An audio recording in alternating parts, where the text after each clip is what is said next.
Assalamualaikum warahmatullahi wabarakatuh. Perkenalkan, nama saya Azra Firaya Islamia dari Prodi Akuntansi Blended Plus dengan NIM 2025 011040. Di sini saya akan membahas materi sesi ke-11.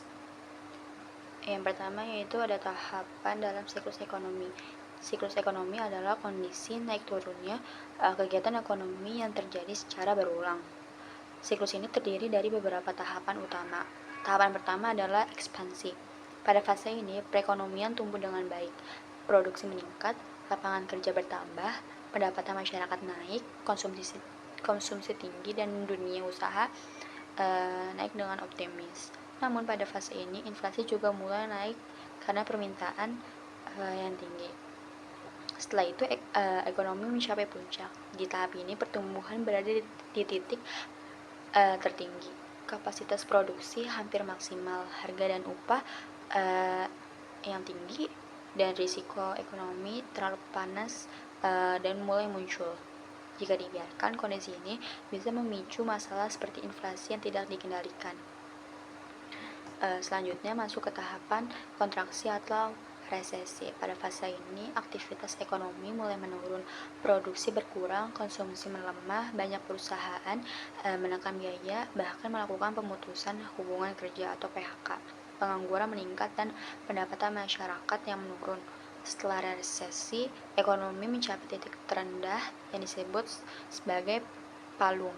Pada tahap ini, kondisi ekonomi sangat lemah, daya beli rendah, dan tingkat pengangguran tinggi.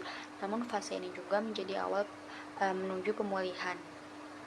Pada fase pemulihan, ekonomi mulai membaik, produksi perlahan meningkat, lapangan kerja mulai terbuka kembali,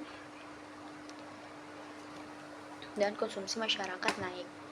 Biasanya fase ini didorong oleh stimulasi pemerintah dan kebijakan suku bunga yang rendah. Pergerakan dari satu tahap ke tahap lainnya sangat dipengaruhi oleh kebijakan pemerintah, tingkat kepercayaan masyarakat, inflasi, serta guncangan eksternal seperti krisis global atau pandemi. Contoh nyatanya adalah krisis keuangan global pada tahun 2009 dan pemulihan ekonomi pada pasca COVID-19 kemarin. Yang soal kedua, dampak ekonomi terhadap masyarakat. Perubahan siklus ekonomi sangat mempengaruhi kehidupan masyarakat. Dari sisi pengangguran, saat ekonomi tumbuh, perusahaan banyak membuka lapangan kerja sehingga angka pengangguran menurun. Sebaliknya, resesi, banyak perusahaan mengurangi tenaga kerja sehingga penganggurannya itu meningkat. Terus ada di sisi lain ada inflasi. Pada ekspansi, harga cenderung naik karena permintaannya itu tinggi. Namun saat resesi, permintaan turun sehingga inflasi melambat, bahkan bisa menjadi deflasi. Di sisi lain, pada masa ekspansi, di sisi inflasi, pada masa ekspansi harga cenderung naik karena permintaan tinggi. Namun pada resesi permintaan turun, sehingga yang tadi saya jelaskan itu semua ini berdampak langsung pada daya beli masyarakat. Saat ekonomi pendapatan stabil dan daya belinya yang kuat. Namun saat krisis, pendapatan menurun sementara harga kebutuhan pokok bisa tetap tinggi sehingga daya beli cenderung melemah. Untuk menghadapi dampak negatif ini, individu dan keluarga perlu mengelola keuangan dengan bijak, menyimpan dan memilih dana darurat, meningkatkan keterampilan, dan tidak bergantung pada suatu sumber pendapatan saja. Soal yang ketiga, peran lembaga keuangan dalam menjaga kestabilan ekonomi. Lembaga keuangan memiliki peran sangat penting dalam menjaga kestabilan ekonomi. Seperti Bank Sentral, dalam hal ini Bank Indonesia bertugas menjaga stabilitas nilai rupiah, mengendalikan inflasi, mengatur jumlah uang beredar, dan menjaga sistem keuangan tetap aman. Selanjutnya ada bank komersial, berperan menghimpun dana dari masyarakat dan menyalurkan kembali dalam bentuk kredit. Melalui kredit inilah kegiatan usaha seperti investasi dan konsumsi bisa berjalan lagi. Selain itu ada juga lembaga keuangan non-bank seperti asuransi, dana pensiun, dan pasar modal yang menyediakan pembiayaan jangka panjang serta membantu pengelolaan risiko. Kebijakan moneter Bank Indonesia ini seperti menaikkan dan menurun suku bunga sangat mempengaruhi perekonomian di negara Indonesia ini. Suku bunga yang tinggi bisa menekan inflasi tetapi memperlambat pertumbuhannya. Sebaliknya, suku bunga rendah mendorong konsumsi dan investasi. Soal yang keempat yaitu tantangan lembaga keuangan di era digital. Di era digital ini, layanan keuangan menjadi lebih mudah dan cepat. Namun risikonya juga semakin besar, terutama kejahatan cyber dan krisis kepercayaan nasabah. Untuk mengatasi hal ini, lembaga keuangan perlu memperketat sistem keamanan digital, menggunakan teknologi pengamanan yang berlapis, serta melakukan pemantauan sistem terus-menerus. Atau bisa kita dalam sistem ini tuh bisa aja dengan kunci password yang biasa kita sering lihat.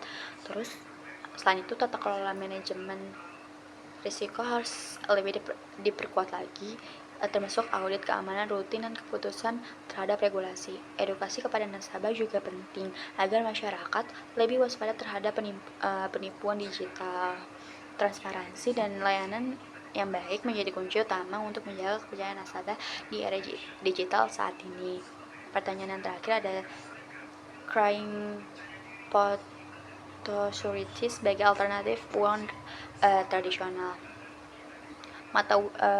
Cryptocurrency adalah mata uang digital berbasis teknologi blockchain yang tidak dikeluarkan oleh bank sentral.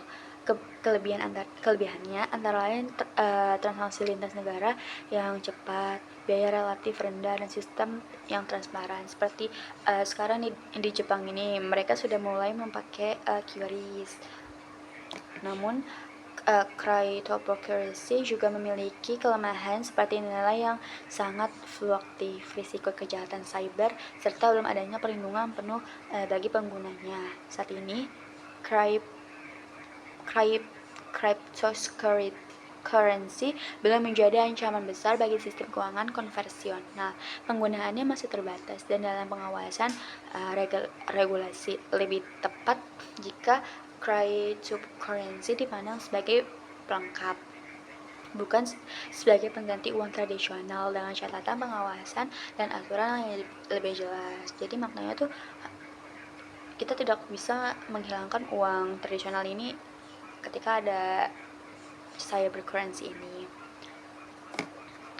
Secara keseluruhan, siklus ekonomi memengaruhi hampir seluruh aspek kehidupan, mulai dari pekerjaan, harga, hingga daya beli masyarakat. Peran lembaga keuangan dan kebijakan pemerintah saat ini sangatlah penting dalam menjaga kestabilitas ekonomi, terutama di tengah tantangan digital dan munculnya inovasi seperti cryptocurrency. Sekian dari presentasi saya kali ini, kurang lebihnya mohon maaf. Wassalamualaikum warahmatullahi wabarakatuh.